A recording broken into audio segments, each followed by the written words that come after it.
I grew up surrounded by the kind of concrete that demands attention. In my hometown in Latvia, Brutalist buildings towered above us, empty and cold. But the cold wasn't just outside. Inside, the corridors were silent, the walls echoed. There was an emptiness that felt more like abandonment than architecture. These buildings weren't designed to hold warmth, and unfortunately they did the opposite. That absence stayed with me. It made me wonder, what if these spaces could be different? What if we could soften brutalism? Not erase it, but reimagine it as something human, something alive. Then I saw the former Dundee College, 2 concrete towers, long empty. They looked familiar, the same raw grey blocks from my youth.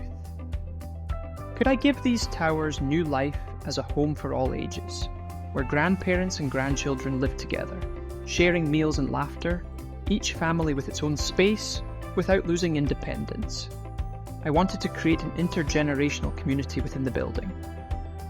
Why? When I moved to the UK to study, I dreamt of independence. Instead, I ended up sharing a small flat with my aunt. Our schedules rarely aligned. In that cramped home, I fell into an old rhythm. Roommates by necessity, family by love, each carving out a corner of space and silence. It was there I began to ask, how can people live together across generations and still feel free and at home? I believe I found an answer. I present to you Co-ncrete. I preserved the concrete frame of the college, but reprogrammed its interior and exterior look. I interviewed young adults and seniors, each seeking connection. A theme emerged. People don't want forced socializing. They want chance encounters, a smile in the hallway, a shared pot of soup.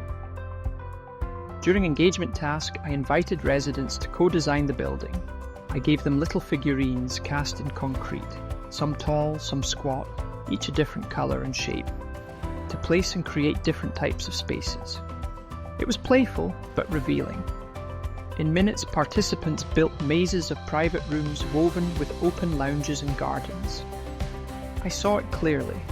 They crave a mix of private retreats and warm communal spaces. From those sessions, I refined the layout. I imagined hallways as discovery paths, each corridor themed after the college's old departments, a science lab of ideas, a gallery of memories. People might pause to admire murals or share stories of what those halls once meant to them. These social corridors become destinations, not just passages. I spoke with Jesse Stokes, the developer on the site, who was honest about the challenges. It was derelict, the concrete podium dark and lifeless, but he saw potential. It's not just about the number of beds, he said. It's about creating an internal community that feels connected. His words echoed my vision. This building could be more than shelter. It could care for people. I embraced both old and new. The concrete towers remain the skeleton, grounding the building in history. Around them I introduce warmth and softness. Timber panel balconies and green courtyards spill between the blocks.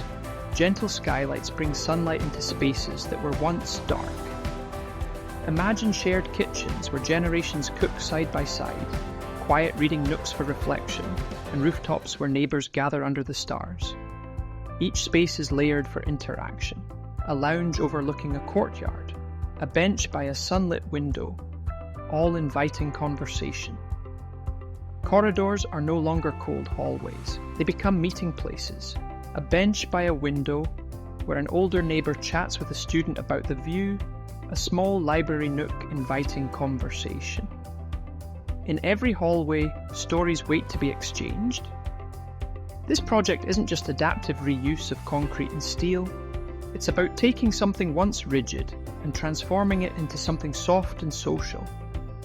A building full of hope instead of silence. Co-ncrete is personal. It's the home I wish I had during those cramped years, where my independence was respected, but so was my need for connection. It's the kind of place I would want to live. And it's the new story of a building once forgotten, now reborn as a community that bridges generations with understanding and care.